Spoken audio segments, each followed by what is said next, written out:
The arrival. The first signs came without warning. Deep space observatories across Earth detected unusual energy signatures at the edge of our solar system. Massive objects moving with purpose and precision. Scientists initially believed they might be previously undiscovered celestial bodies, perhaps even evidence of a ninth planet. They were wrong. Commander Elena Reyes stood in the control room of the International Space Defense Initiative, watching as the massive display screen showed dozens of objects accelerating toward Earth. Her face remained composed, but her hands gripped the console edge until her knuckles turned white. "How long until they reach Earth's orbit?" she asked, her voice steady despite the chaos erupting around her. Dr. Marcus Chen, the lead astrophysicist, looked up from his datapad. "At their current velocity, 72 hours, Commander, maybe less." Across the globe, governments scrambled to respond. The United Nations convened an emergency session. Military forces worldwide were placed on high alert. Civilians, initially kept in the dark, soon learned the truth when the alien vessels grew close enough to be visible with basic telescopes. Massive obsidian structures that absorbed light rather than reflected it, moving with unnatural precision through the void. When the alien fleet entered Earth's orbit, they made no attempt at communication. The first attack came without warning, a pulse of energy that disabled every satellite in orbit and knocked out power grids across entire continents. Earth was plunged into darkness just as the invasion began. The aliens, later named the Vecthar, descended in waves. Their ships hovered over major cities, deploying ground forces encased in armor that repelled conventional weapons.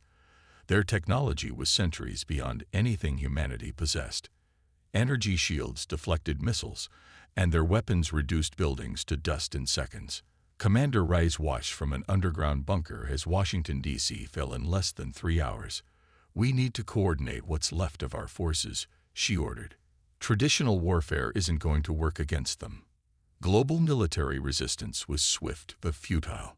Fighter jets were swatted from the sky before they could deploy their payloads. Tank divisions were vaporized by orbital strikes. By the end of the first day, every major military installation on Earth had been neutralized. The Vecthar strategy became clear. They weren't interested in conquest. They wanted extinction. They systematically destroyed infrastructure, military assets, and population centers without attempting to capture territory or resources. Dr. Sophia Patel, a xenobiologist working in a hidden research facility beneath the Himalayas, reviewed footage of the aliens' movements. "Look at their efficiency," she noted. "This isn't random destruction. They're following a pattern, almost like they're executing a program." While the aliens dominated the skies and open battlefields, humanity retreated underground.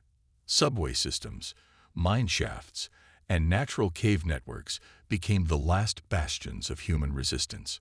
Communication between these isolated pockets of survivors was sporadic, using old radio technology that the aliens seemed to ignore as insignificant. Commander Reyes established her command center in the depths of the Rocky Mountains. "We need to understand what we're fighting," she told her assembled officers. "Until we know why they're here and how their technology works, we're just throwing rocks at a hurricane." Dr. Chen, who had escaped the fall of Beijing with critical research data, proposed a theory. "Their technology isn't magical. It operates on principles we can understand. We've analyzed debris from a downed scout ship.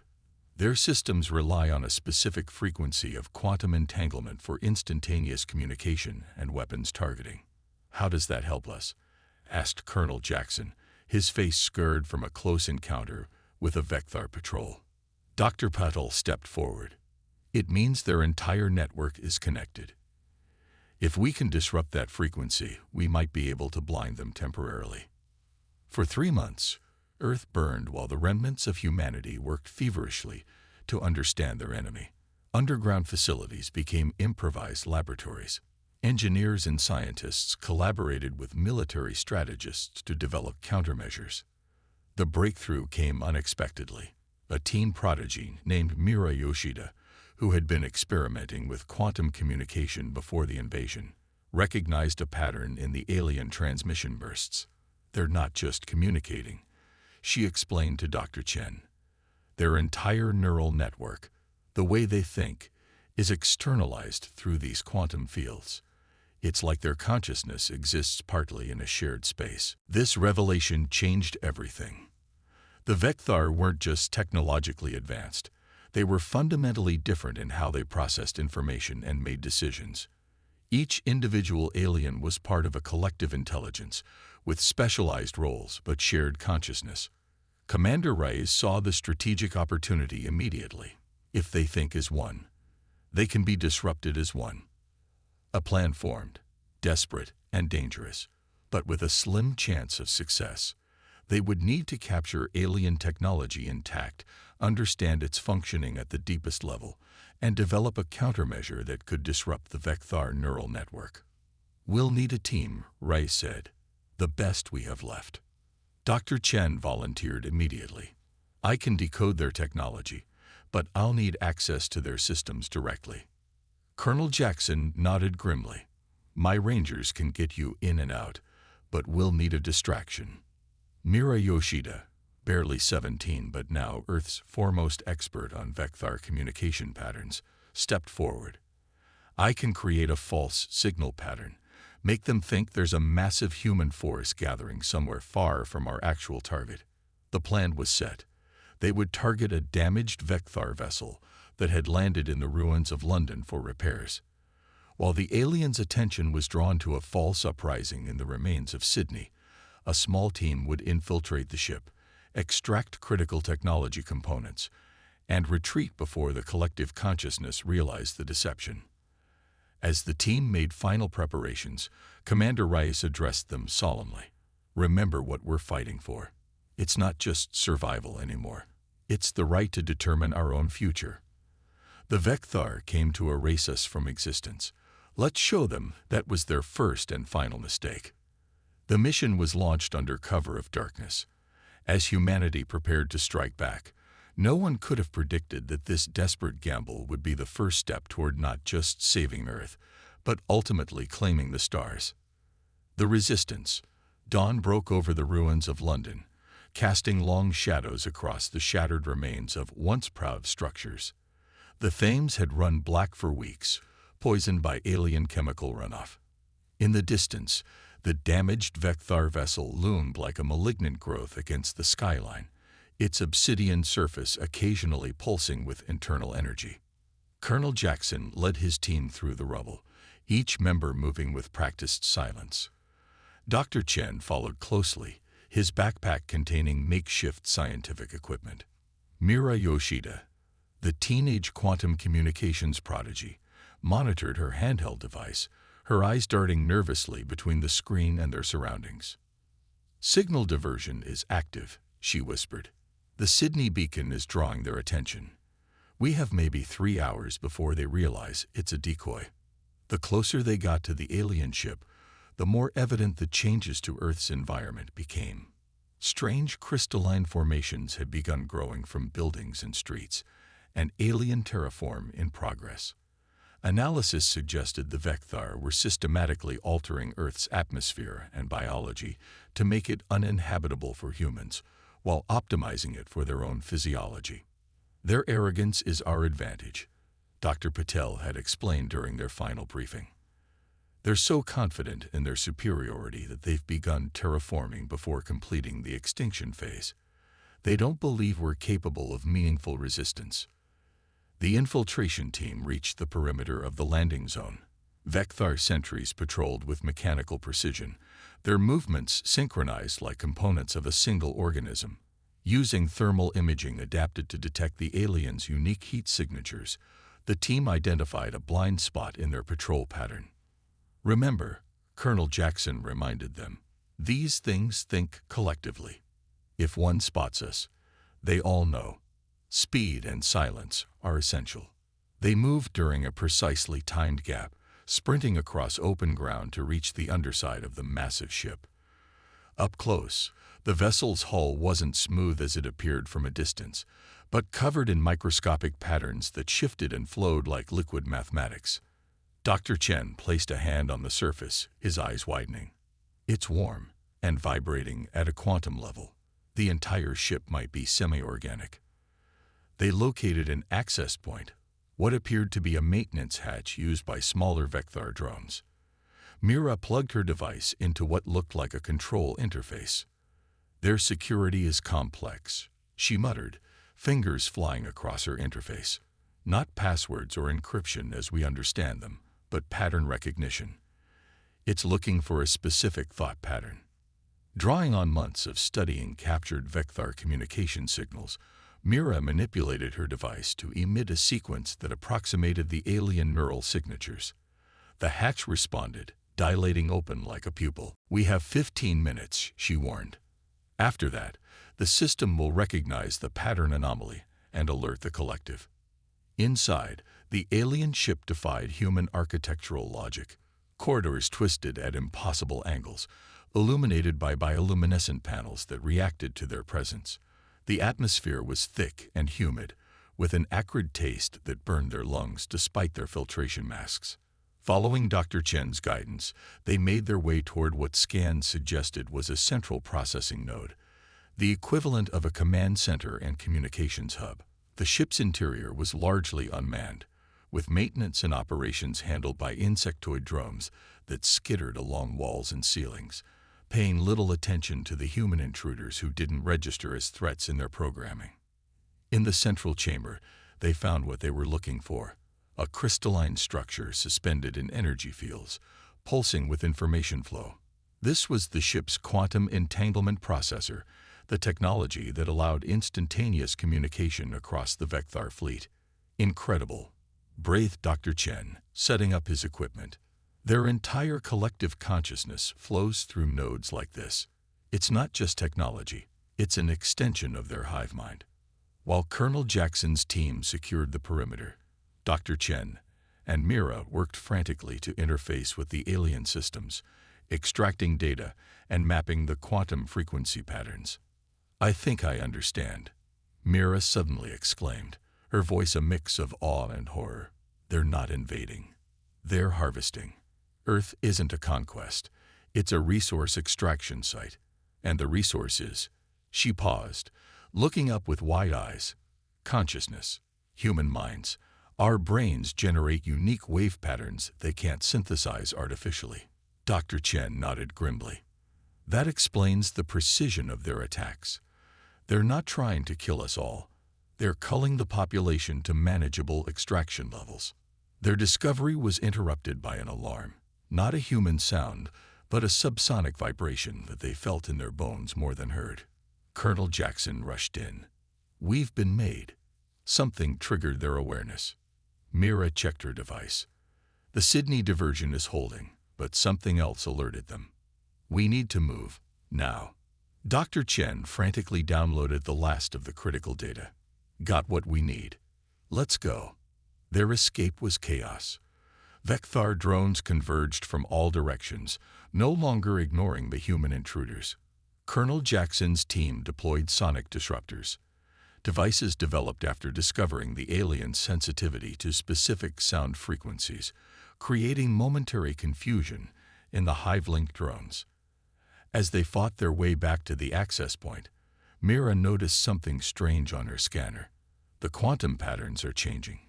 It's like they're adapting in real time to our countermeasures. "They're learning," Dr. Chen confirmed, "which means we need to implement whatever countermeasure we develop before they can adapt to it." They barely escaped the ship, losing 2 team members to cover their retreat. As they fled through the ruins of London, Vecthar pursuit crafts screamed overhead, their searchlights cutting through the perpetual haze of the devastated city. Back at the Resistance headquarters beneath the Rocky Mountains, Commander Reyes reviewed their findings with mixed emotions. The mission had succeeded. They had critical data and technology samples, but at a steep cost. "If what you've discovered is correct," she said, studying Mira's analysis, "then we're not just fighting for survival. They want to harvest our consciousness, our very essence of being." Dr. Patel, who had been studying the biological samples they'd retrieved, looked up from her microscope. The Vecthar biomechanical systems are incredible, literally a fusion of organic and mechanical components at the quantum level. But they have a fundamental weakness. She displayed a molecular model on the main screen. Their systems require perfect synchronization. Even a microsecond of disruption cascades through their collective consciousness. It's like a seizure to a human brain, but across their entire species. Dr. Chen connected his findings with Dr. Patel's. We can create a quantum disruption field, a kind of EMP specifically tuned to their neural frequency. It won't kill them, but it will temporarily sever their connection to the hive mind. How temporary? Commander Rise asked. Minutes, maybe less, Mira said. But during that time, they'll be individuals, confused, disoriented, and capable of making mistakes. Can we amplify this effect? Deploy it globally? Dr. Chen nodded slowly. Theoretically, yes. We'd need to position transmitters at strategic points around the globe. Each would need to be precisely calibrated to create a resonance field that would overlap and amplify. For the first time in months, genuine hope spread through the resistance leadership. They had a plan, difficult and dangerous, but with potential to turn the tide.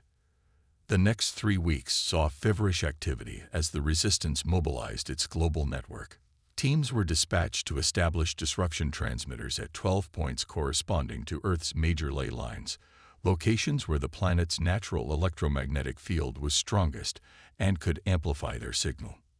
Meanwhile, the Vecthar intensified their operations, as if sensing a change in the conflict's dynamic. Their harvesting centers, massive facilities where captured humans were processed, operated continuously. Resistance spies reported that the aliens had begun loading processed materials onto transport ships, suggesting they were already shipping harvested consciousness back to wherever they came from. Commander Reyes gathered her global leadership team for what might be their final strategy session. Once we activate the disruption field, we'll have a brief window to strike. Every resistance cell worldwide needs to be ready to hit their nearest Vecthar target simultaneously. Colonel Jackson, his team now training others in infiltration tactics, pointed to a holographic map. Primary targets are their command ships and harvesting centers. Secondary targets are their ground forces and smaller vessels. Dr. Chen added, the disruption field will affect their technology too. Anything integrated with their neural network will experience failures. But remember, this effect is temporary. They'll adapt. Mira, who had been working non-stop refining the disruption signal, spoke up. There's something else. Based on the data we captured, I believe their ships require constant neural input to maintain certain functions. If we disrupt them long enough, some systems might suffer permanent damage. As preparations entered their final phase, Commander Rice addressed the assembled resistance fighters via encrypted broadcast to cells worldwide. Her message was simple but powerful. Tomorrow, we strike back, not just for our survival, but for our future. The Vecthar came to consume what makes us human, our minds, our uniqueness, our consciousness. They saw us as resources to be harvested. Tomorrow, we show them that humanity is not a resource. We are the most dangerous force they will ever encounter. Because unlike them, we don't think as one. Our strength is in our diversity, our unpredictability, our individual courage. Tomorrow, we take back our world. As the resistance made final preparations, no one could have predicted just how far humanity's counterattack would reach, or that within a generation, it would be the Vecthar who feared extinction at human hands. The reckoning. The disruption transmitters activated simultaneously across the globe, sending precisely calibrated quantum signals rippling through the atmosphere. The effect was instantaneous and visible. Every Vecthar ship in Earth's atmosphere shuddered and dimmed, their sleek obsidian surfaces now dull and lifeless. On the ground, alien forces froze mid-motion, suddenly cut off from their collective consciousness. Commander Rise watched from her command center as reports flooded in from resistance cells worldwide. It's working, she breathed, hardly daring to believe it. All targets report Vecthar disorientation. The resistance struck with coordinated fury. Teams that had been hiding and preparing for months emerged from underground bases, abandoned buildings, and wilderness camps. They attacked with a mixture of conventional weapons and adapted alien technology, targeting confused Vecthar ground forces that now moved erratically, like insects whose hive queen had suddenly died. In London, Colonel Jackson led the assault on the very ship they had infiltrated weeks earlier. "They're not coordinating," he reported over the tactical network. "Individual aliens are retreating in different directions. Some are even fighting each other." The harvesting centers were the primary targets, and here the resistance fought with particular ferocity. Humans who had been captured but not yet processed were freed by the thousands. Many joined the fighting immediately, grabbing weapons from fallen Vecthar and turning them against their former captors. Dr. Chen monitored the disruption field from a mobile command unit. "We're getting amplitude fluctuations," he warned. "They're attempting to compensate. Estimate 15 minutes until they start reconnecting." Those 15 minutes changed the course of the war. Without their neural network, the Vecthar lost their greatest advantage: perfect coordination. Individual aliens, never having needed to make tactical decisions independently, made catastrophic errors. Some fired on their own ships. Others huddled in defensive positions, making no attempt to engage the human attackers. Mira, working alongside Dr. Chen, noticed something unexpected in the data feeds. "Their ships are suffering cascading failures," she reported excitedly. "The disruption isn't just affecting their coordination, it's causing physical damage to their biotech systems." This unforeseen effect proved decisive. The Vecthar's largest vessels, including their orbital command carriers, began to lose altitude as gravitational control systems failed. Several crashed into unpopulated areas, while others managed emergency landings that nevertheless left them crippled and vulnerable. By the time the disruption field began to weaken, humanity had seized control of major Vecthar installations worldwide. When the aliens began to reconnect to their hive mind, they found themselves in a radically altered tactical situation, surrounded, outgunned, and with their command structure in disarray. What followed was not the expected counterattack, but something that shocked the resistance leaders: a retreat. Vecthar forces began abandoning ground positions, falling back to their remaining ships. Those vessels still capable of spaceflight began lifting off, accelerating toward the upper atmosphere. "They're running," Colonel Jackson said incredulously, watching the tactical display as alien signatures moved away from Earth. "We actually scared them off." Commander Rice was more cautious. "Or they're regrouping. Prepare for a potential orbital bombardment." But the bombardment never came.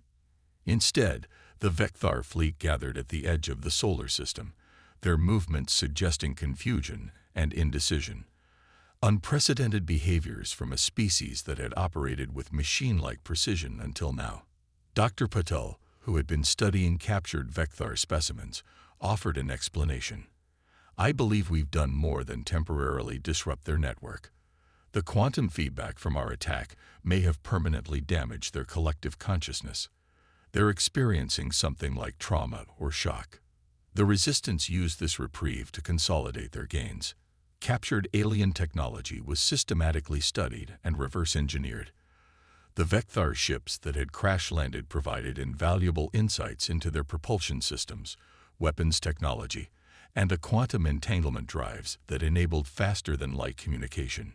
Mira, now heading a team of young scientists specializing in Vecthar communications, made another breakthrough. "I've deciphered enough of their language to understand some of their transmissions," she announced during a strategy meeting 6 months after the successful counterattack. "They're not just retreating. They're warning others of their kind to avoid Earth. They're calling us consciousness predators." Dr. Chen laughed at the irony. "They came to harvest our minds, and now they're afraid we'll do the same to them." Commander Reyes saw the strategic importance of this fear. "We need to maintain that impression. If they think we're more dangerous than we actually are, it gives us time to catch up technologically." And catch up they did. Within 2 years, the first human ships powered by adapted Vecthar technology launched from Earth. These vessels, though crude by alien standards, represented an exponential leap forward in human technological development. 5 years after the invasion, humanity had established outposts on Mars and the moons of Jupiter, using Vecthar terraforming technology to create habitable environments. The alien threat had united Earth's nations in unprecedented cooperation, with resources directed towards space exploration and defense rather than internal conflicts. 10 years out, the first human expedition beyond the solar system made contact with another spacefaring species, not the Vecthar, but a civilization that had also suffered at their hands. This encounter led to an alliance of necessity, with humans sharing their disruption field technology in exchange for star charts and cultural knowledge. It was during this period that humanity learned the full context of the Vecthar invasion. They weren't an empire in the traditional sense, but parasites, moving from system to system, harvesting the consciousness of sentient species to fuel their collective. Earth had been just one target among many, but the only one to successfully fight back. Commander Rice, now Admiral of Earth's growing defense fleet, addressed the United Earth Council on the 15th anniversary of Victory Day. When the Vecthar came, they saw us as resources to be harvested. They never considered that we might be predators rather than prey. Their mistake wasn't invading Earth. It was underestimating the human spirit. The knowledge that the Vecthar still existed somewhere in the galaxy kept humanity vigilant. Defense remained a priority, even as Earth's influence expanded to nearby star systems. But the nature of that vigilance changed over time. What began as fear evolved into determination, then into something like destiny. 25 years after the invasion, human ships had mapped dozens of nearby star systems, establishing colonies and trading posts. They encountered other civilizations, some friendly, others wary, a few hostile, but none with the predatory nature of the Vecthar. Dr. Chen, his hair now gray but his mind as sharp as ever, led the development of the first human-designed quantum entanglement drive, a propulsion system that allowed instantaneous travel between distant points. "We've improved on their design," he explained at the unveiling ceremony. "Where the Vecthar needed their collective consciousness to navigate quantum space, we've developed an AI interface that any trained pilot can use."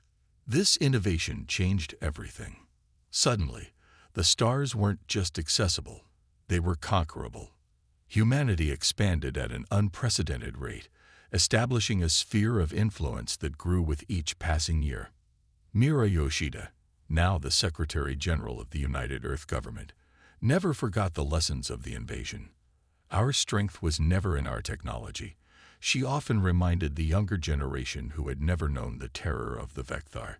It was in our diversity, our individuality, our capacity for both cooperation and independent action. We don't need a hive mind to achieve greatness. 50 years after the invasion, humanity's presence extended across hundreds of star systems. Earth had become the center of a thriving interstellar community, with ships constantly arriving and departing from its orbital stations. The threat of the Vecthar remained, but now as a distant shadow rather than an imminent danger. Admiral Jackson, formerly Colonel, one of the few original resistance leaders still in active service, commanded the expedition that finally located the Vecthar homeworld, a dying star system where the remnants of the once mighty collective huddled on a handful of planets. His report to Earth was succinct. "They've regressed, using only the most basic technology. Our disruption attack appears to have caused permanent damage to their collective consciousness. They recognize our ships and retreat at the first sign of human presence." Recommendation: establish a quarantine perimeter and monitoring stations. The Vecthar no longer pose a significant threat. The discovery brought a sense of closure to the generation that had fought the invasion. The predator had become the prey, the hunter the hunted. But it also prompted reflection on humanity's new role in the galaxy. During the centennial commemoration of Victory Day, historians and leaders gathered at the newly constructed Hall of Remembrance in New Geneva. The ceremony was broadcast to every human settlement across 1,000 worlds. Admiral Rice, now in her final years, delivered what would become known as the Stars Speech. 100 years ago today, we faced extinction. The Vekthar came to erase us, to consume what made us human. They failed, not just because we fought back, but because they fundamentally misunderstood what humanity is. They saw consciousness as a resource to be harvested. We recognized it as the source of our strength, our resilience, our capacity for growth. She gestured to the holographic display showing humanity's expansion across the galaxy. They tried to wipe us out, but now we hold the power. Not power as they understood it, dominance, consumption, control, but the power to explore, to connect, to build something greater than ourselves without sacrificing our individuality. Her voice strengthened as she delivered her final words. The stars were never meant to be conquered. They were meant to be reached, touched, understood. That is humanity's true victory. Not that we survived, but that we thrived. Not that we defeated our enemy, but that we refused to become like them. The Vekthar came to erase us. Instead, they revealed what makes us truly human. As the ceremony concluded, ships from a dozen allied species entered Earth's orbit in a gesture of respect and solidarity. The galaxy had changed in ways no one could have imagined a century earlier. And at the center of that change stood humanity, no longer the prey of cosmic predators, but guardians of a new understanding of consciousness itself. The Vekthar had tried to erase humanity from existence. Instead, they had propelled them to the stars, where the human spirit now shone across the cosmos.